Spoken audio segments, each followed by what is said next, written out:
Hello there, welcome to Pen Positive. This is Vinod Narayan. This is another episode. We are in a series talking about career. We're going to look through a few questions and I'll share my thoughts on that. So, the first question is, how do you stay updated on industry trends and changes? So, when we are in any career, our career is impacted with industry changes, right? In some fields, there are changes happening so rapidly, so frequently that it might become a challenge for us to even catch up with it. I'll tell you a small story. My dad was a doctor.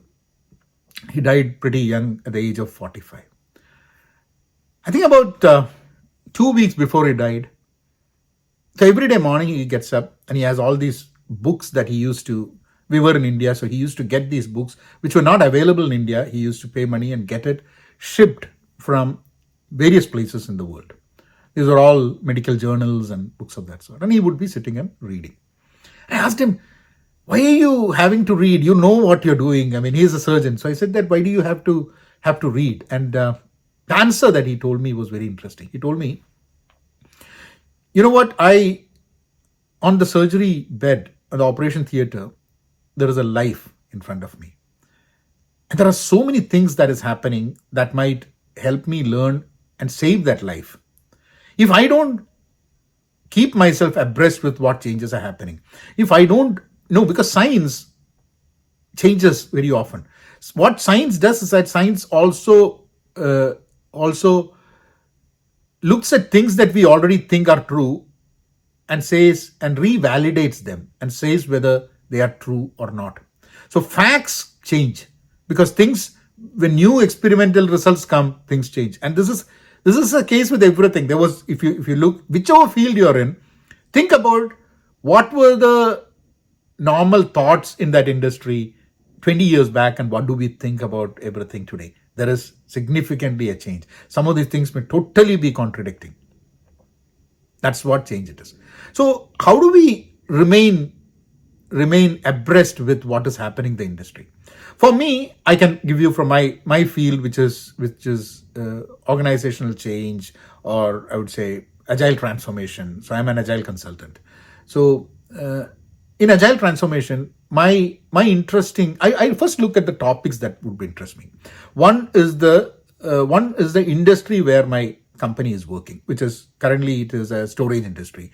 It used to be a networking industry. It used to be banking industry. So I over the years I worked in various companies which are all in different industries.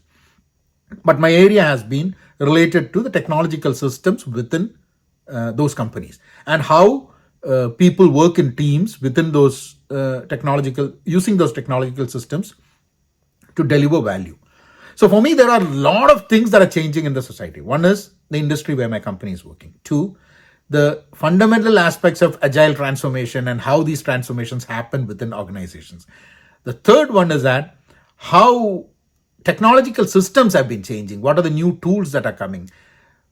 Fourth is organizational change management related concepts and how things are happening in that way. Fifth is people management. Though I'm not working as a people manager, there are how people work in teams. What are the ideas? What are the tools? What are the concepts that we can use to bring people together to deliver value? The whole concept of value addition and value, how do we even make sure that value is realized when a work is done? These are all areas that I know that things are changing and I need to learn. So some of the things that I use is, one is I rely on Medium as a tool. Medium is a kind of a blogging system, but I have a paid version. So I get a lot of articles from the trenches. So these are not articles, these are articles people write based on how they have been doing things in their company or their group. And this, for me, at least last 1 to 2 years, has really benefited, tremendously benefited. A lot of things, questions that I have when I search, I get exactly that. People with that same questions writing articles of how they try to solve it. Some of that work for me, some of that don't work for me. But I feel that while I'm working in a company with a smaller team, I am actually getting the support of a wide variety of people across the industry working in similar situations as mine. So Medium is one of the main things that I also do Magster, which is a magazine aggregator where I can read many magazines like Atlantic, New Yorker, and all these magazines and articles pertaining to the to technology and society and people management, psychology, and all of these information I can get from there. And I have made it a habit to at least read one or two or three long form articles from these magazines every week. It doesn't happen every week, but that's one of the things that I try to do. Then, as part of my work, I have been granted the Gartner's subscription, where there's a lot of research articles that come, which actually help me. The thing is, I have so much places where I can gather the information, but I don't get it. Another thing is that I work with people within have conversations within the people that I work in the company, so that we kind of understand what is happening and we kind of share our thoughts. Books, very important. Recently, some of the books that I've read is Super Communicators, The Friction Project, and Slow Productivity by Cal Newport. So on a regular basis, I try to read the new books that come, which kind of keeps me aware of what it is. Now, I'm not saying that this is the same avenues in which you could do it. Identify what are the areas that you need to keep your knowledge abreast and keep true of what changes are happening in the world, and then find the where people are talking about it, or where researched articles that you can actually rely on are getting published, and get a subscription for that, read through it. You can also go to trade conferences and all those things, but I have lesser chances. And then obviously I practice safe scaled agile. So scaled agile related podcasts. Podcast is another area. So all these areas are where I kind of try to catch up and keep up with industry changes. Am I successful? I think there are a lot of information. My biggest challenge is actually processing this information and kind of capsuling that information to actionable bits that I can use. And that, I think, is the biggest challenge, where time kind of it's not with me. It's about 7 minutes. I want to cut short. I want to kind of stop this videos in around 10 minutes. That's the kind of length of the video. So I think we have one more question. This question is too long anyway. Can you describe a challenging situation you faced at work and how you overcame it? This sounds more like an interview question, and people kind of make up something or the other. I think I have had many challenging situations. I think you have too. Not all the challenging situations that came in front of me I've been able to overcome. Some challenging situations keep coming again and again. I'll just share a story with you. This is, I think, from the book Upstream.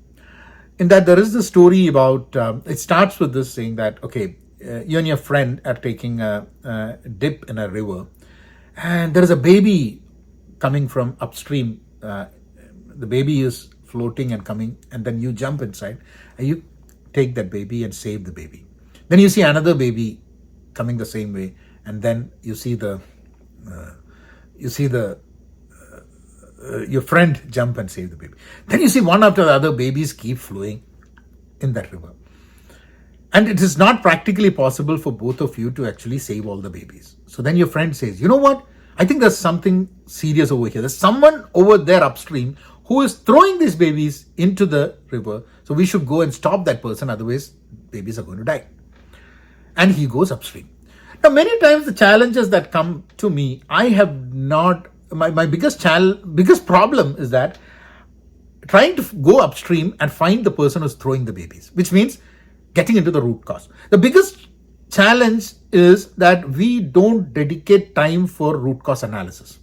Now, as part of SAFE, one of the important things is that at the end of a PI or planning increment, there is a session for inspect and adapt, where you go through what happened and understand, do a fishbone analysis or a root cause analysis, and come to the point. Now, sometimes challenges that I have are overcome because of sheer the nature of how we work within the organization. But that is not enough. We need to be able to do an RCA for any challenge. You can only say a challenge has been overcome only if you have identified the root cause analysis and you have taken some step to address the root cause. Because otherwise, this challenge is going to come up and up again and again. Um, One of the biggest challenges, I'll just share one of the challenges, is that I had not done, I had not set up major training events within. I've not done major events within my organization or any organization that I work. I've had a different role with most organizations. So when I had to do this at one of the companies, that was a big challenge for me because I did not know how to do it. I did not know how communication happened. One-on-one was fine. One-to-many communication. How do you make sure that there are so many things that I did, which was kind of, I was having this preconceived notions about how people would interact and people would look at my communication and the messaging that I gave. One of the things I overcame is that I kind of realized that before I take up anything that I don't know, don't feel that you can solution it on the fly. Like one of my colleagues says, you cannot fix the plane while it is flying. And I have been doing this activity of fixing the plane while it was flying. Sometimes people are so impatient that you have to do it. But when I got into more planning, spending more time in preparation for a planning event, I realized that the planning went well. And if the planning went well, the execution went even well. And when the execution went proper, and when I do a retrospection at the end of it, this whole thing starts to connect itself so that the next iteration of what I do gets better. So that's one of the things. And obviously, this is not probably the answer you give for an interview. In the interview, sometimes interview wants specific cases. In this company, during this project, during this activity, this came up as a challenge, and then we kind of group people together. Then we kind of found out what the issue was. What did you do towards overcoming that challenge? What is your contribution? That's probably what the interviewer is looking for. But here, I'm definitely not giving an interview, so I can tell you exactly what I feel to that question. You guys take care. If you have not subscribed to the channel, please do subscribe, and I will see you all in the next episode. Thank you. Have a nice day. Have a nice day.